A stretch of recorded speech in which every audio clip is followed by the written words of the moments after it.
You and Your Food is pretty fabulous. If you're a Disney fan, you'll love it. And it's also, I think, still quite educational even today. A lot of Disney's older educational shorts are sometimes not quite as relevant today, but this one, released in 1957, I'd say the advice is pretty much still the same. Here we have Cliff Edwards voicing Jiminy Cricket, and Jiminy Cricket, over the course of 6 or 7 minutes, tells the viewer about healthy eating. And it starts off very briefly with some information about different animals and how they eat different things, and a little bit about, prehistoric times.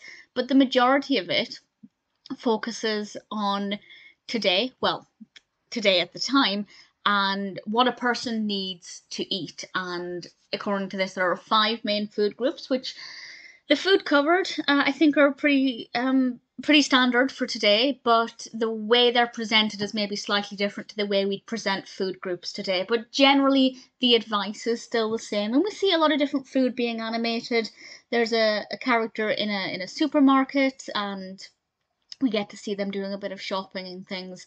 So it's kind of immersive in that way. It's easy to feel part of the narrative.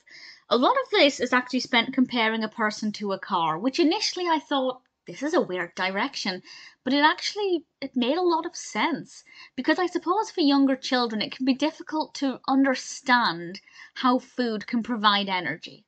I mean, to be honest, I still don't fully understand the process, but by comparing the body to a car and the fuel that's in a tank, and by showing children that if you don't put fuel in a tank, the car won't go, or it'll slow down, or it'll be sluggish, the same will happen to you. And I thought that was actually really clever, and it actually worked quite well.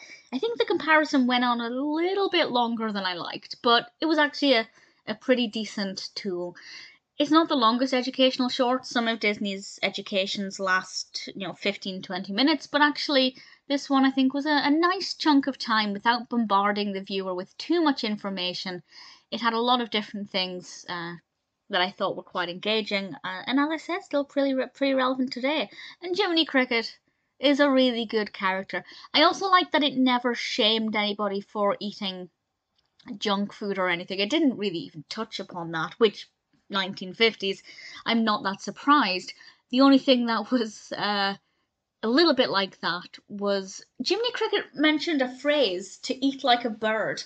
I've never heard that expression, and I don't know if it's an American expression or an expression from the 50s that is no longer a thing.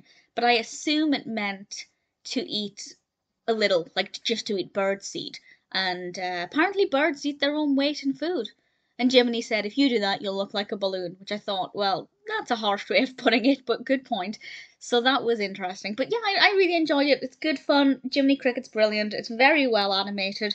I think it just displays the information in a way that's visually engaging, easy to listen to.